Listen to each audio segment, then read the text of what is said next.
First things first, gentlemen. How have you been? Good, man. It's been, when was the last time we did an interview with you?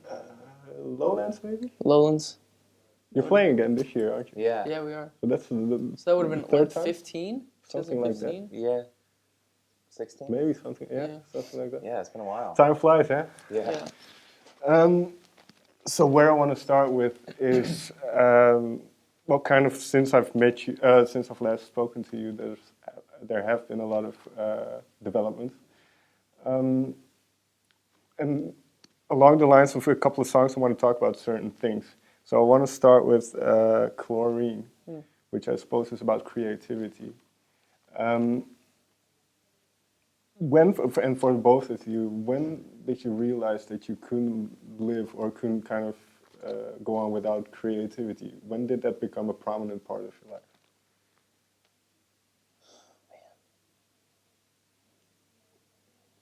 I think that I always kind of grew up inclined to build or create something, but it didn't seem like I stood out more than anyone else that I was around. And I had a great neighborhood of friends growing up, and we would build everything from our own Lego collections to building tree houses to making our own, homemade music videos. And we were just always making something. I think maybe it was started out of just making sure we weren't bored or conquering boredom. So I think it wasn't until I started playing the piano that I realized that I was actually addicted to creating something new, or at least new to me. And then it started. Oh, sorry. Yeah. So. I think maybe in middle school, I would listen to, I kind of like, that was like the first time that I intentionally sought out listening to music. And I think that I realized the way that like each sort of genre, but also band, but even within a band, like the different song could make me feel a different way. And I thought that was really powerful. And so when I started playing drums, obviously I didn't know what I was doing at all. I think there was like a moment where like I got all of my like limbs to do something different. And I thought that was such a cool feeling, and something that I also, I guess the word that he uses was addicted. And I felt addicted to that too. And I think that I liked the challenge of trying to convey emotion within something that I couldn't use my voice. And that's always been kind of a fear and anxiety of mine anyway, is kind of like speaking. So I felt like it was kind of perfect anyway. It was kind of like, how can I figure out how to express something without actually saying something, and do it in the context of music. I guess it was at that moment. I think I was probably 13. And Josh, you already touched upon it a little bit, but for both of you, finding this I think we could call it obsession then in music, what did that open up for you in terms of kind of how you felt about things? But because you mentioned already kind of talking without having to say anything, but what did it open up for you in terms of where your life was going? Well, I think it gave me something good and productive to do with my time. That was kind of, I mean, because I was a young teenager, and I think at that point in life you can find yourself starting to get into some trouble if you kind of are around it. And so I think I shifted all of my kind of attention and time into learning an instrument and figuring out how to do that. And I guess it was a good and cool feeling to have a passion, because a lot of people don't. A lot of people don't really know what they want to do. And looking back, I think realizing that music being both of our passions, that's a scary thing, and a little bit daunting. But I think we were both too naive and ignorant to realize how daunting it actually was. But it was cool to have something in mind to chase, and I'm really thankful for that. Yeah, I mean, I think in a sense we lucked out twice in a row, which is one, we found something that we loved that gave us direction. In a sense, gave us I don't know who we were. And not everyone finds that. You know, there's a lot of people who go throughout their lives, especially younger kids that they don't have an identity in some specific. I don't know whether it's art or really any hobby or thing that just fires them up. And so we're lucky enough that we stumbled on it by accident. And then the other lucky thing that happened was that it worked out, that we get to do it all the time. And the chances of both of those things happening are very slim. And so we're always reminding ourselves and each other that we're fortunate to be in a position to not only have found a passion, but also make it work so that we get to do it for a living.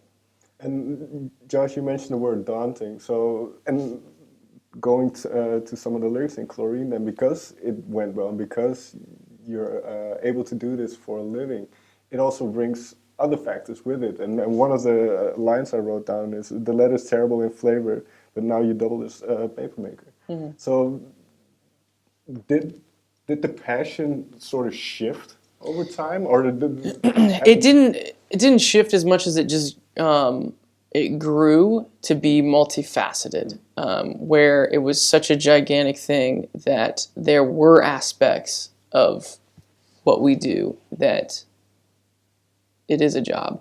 Mm-hmm. It's not what we want to do all the time.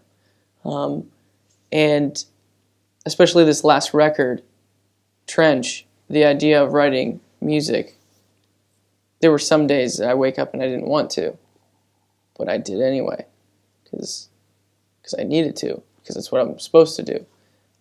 And that doesn't necessarily mean that the songs are any less inspired. It means that you pushed through, I don't know, whether it was laziness or just being content with where you are and slowing down.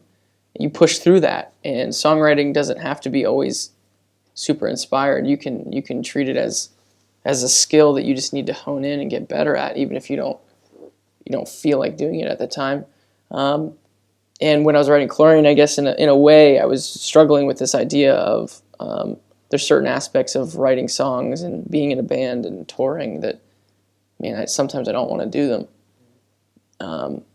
And it's like, wow, how did this happen to my passion that was so pure and unbridled and, endless? I never would have thought that it could happen to it, and it did. But that's not something that you stay in very long. When you truly do have a passion for something, it inevitably, you work your way out of that rut where you view it as a negative or whatever it is. It I don't know how it works exactly, but it's waves, it's seasons, it's ups and downs. And if anything, I'm developing a relationship with creativity, with songwriting, where we've had our good times and we've had our bad times.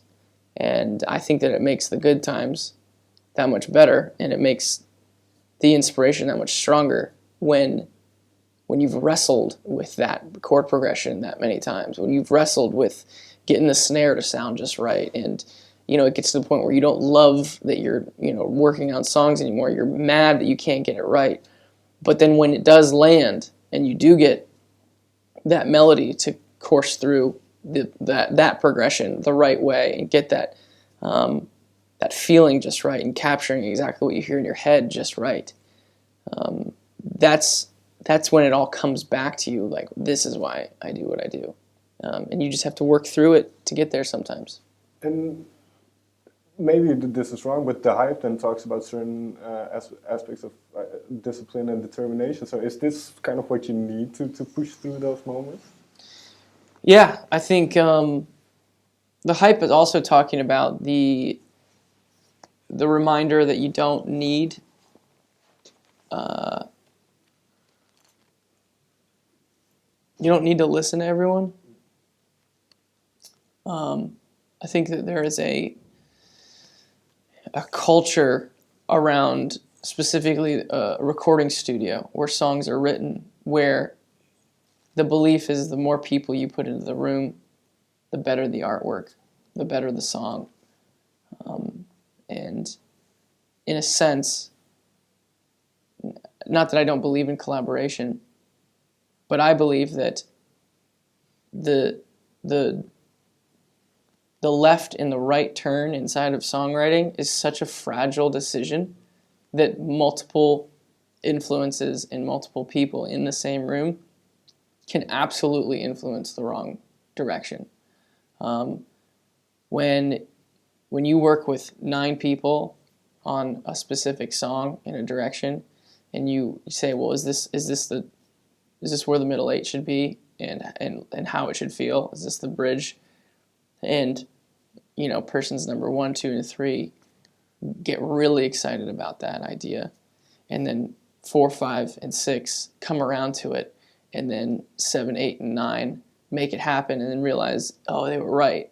And what just happened was 9 people think that they all landed on the right thing, when really, if it's just one person, which I've done countless times, which is, I think this is the way that this song should go. I work it all the way through, I turn around, and I listen to what it is, and I have the ability to say, that's wrong. And I change it. And when you've got 9 other people who have helped decide to reinforce that, it's not like person number 1 is thinking, man, I know this is wrong, but everyone else likes it, so I'm going to let it fly. No. Those 8 other people can influence you to think that, no, it is right. And then you go, wow, this is right. So the hype surrounding creativity can make people make the wrong decisions. Really what it is it's the natural excitement that comes with the proximity to creativity. It's exciting to watch someone create something. And that excitement can be confused with, that's the right direction that song should go. There's a lot of big names that surround themselves with a ton of people in a studio, and they do these documentaries where you watch them bring celebrities in to here, listen to this new song and listen to this new direction, and these people get all excited about it, but not because of that necessarily what the song is doing, but because of the environment that they're in, because they're close to where the art was created. It's exciting, and that can be misleading. And so we've always kept everything super close to the chest because of that. So is the aim, and I think, Josh, I heard you say this in an interview as well, but that you kind of try to get to that early innocent moment of when you just started out, and where you don't think about anybody else, you just do it for the sake of doing it? Yeah, I think so. I think especially as it gets bigger, there are more and more people who want to have some sort of a say in what music should sound like, and even family sometimes doesn't really know. So I think that keeping it as minimal as possible, kind of exactly what he was just saying, can be the best, because it just depends on who you really want to listen to. There are so many different factors, and there's the idea of what worked before and trying to just recreate that, or trying to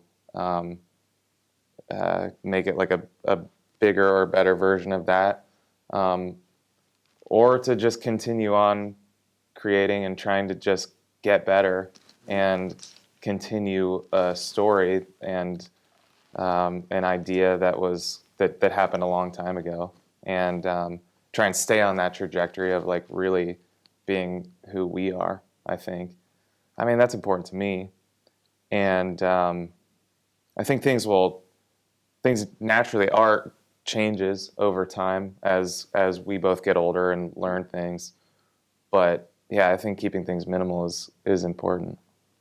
Final question then, because when I see you perform live, there's this certain joy in it, or I mean, you can tell that you like what you do. So how do you capture that every night, or how do you kind of keep that because if I see you play drums, it's just a big smile. You're not even looking, and so this passion, this how do you keep it from kind of spoiling, so to say? I think if we were to play our show in front of nobody, it would get pretty old. But that's the one thing that changes every day is that, it's a set of people that, and it's crazy to think about, well, what are these guys' story? How did they get here? And I wonder how many shows they've seen. Was this the first one? Or have they come 30 times to see us before? And I think that it's really fun. Sometimes we'll see the same people in the front row, and that keeps us on our toes too, because they've seen us a bunch, and you want to make sure that we're performing. But it's also, I feel like music is just therapy in general. So it's like, we really do love it, and we love the idea of trying to make each show better than the last. And we kind of like sit and talk after each one and with a couple of our guys and bring out notes and things that need to change or things that need to get better. And I think that's a huge thing that we love about the show too, and keeping it fresh and keeping it entertaining for ourselves, but trying to make it as good and entertaining as possible. Yeah, it's something my mom said to me when I was younger a lot. She said, you enjoy something that you're good at. And that was basically another way of saying you should work hard to get good at something, because then you'll enjoy it more. And because Josh and I have such a focus on improving and trying to never staying stale, wanting to get every aspect of our performance in the live show dialed in. Ultimately, what's happening now, even though we aren't giving up on, always trying to get it better and better, get the live show better and better, what we're doing now is we're enjoying it because we got good at it. And you like doing things you're good at. So we take the stage, and not that there aren't nights where we're feeling not good enough and that we have to struggle through something, and we use the music to work through something we're going through personally in that moment. Not that that's not happening, but at the same time, there are a lot of nights where we just are really enjoying ourselves because it's going exactly the way we planned, and because we know that we deserve to be up there. And it was a long road to get to that point where you feel like you do deserve to be up there and you're good enough to be doing it. And so that's a big reason why we still enjoy it every night. All right, gentlemen, thank you very much for your time. Yeah, thank you. Thank you. Dude, love doing interviews with you, man. Always. What you mentioned about that road then, is that a mental road, or is it kind of, because you've been doing this for quite a while, but I can also imagine that it's a mental thing. You have to accept that you are good enough to be there, to Yeah. you know what I mean? Yeah. I think the word maybe is confidence, but that can be wavered though. Like that can absolutely be shaken. That's not a guaranteed, steadfast thing that's going to be there for you every night. Is your own confidence. What will be there for you every night is the skill that you bring to the thing that you do. Like because you've worked hard, you have the muscle memory, you have the skill, you understand.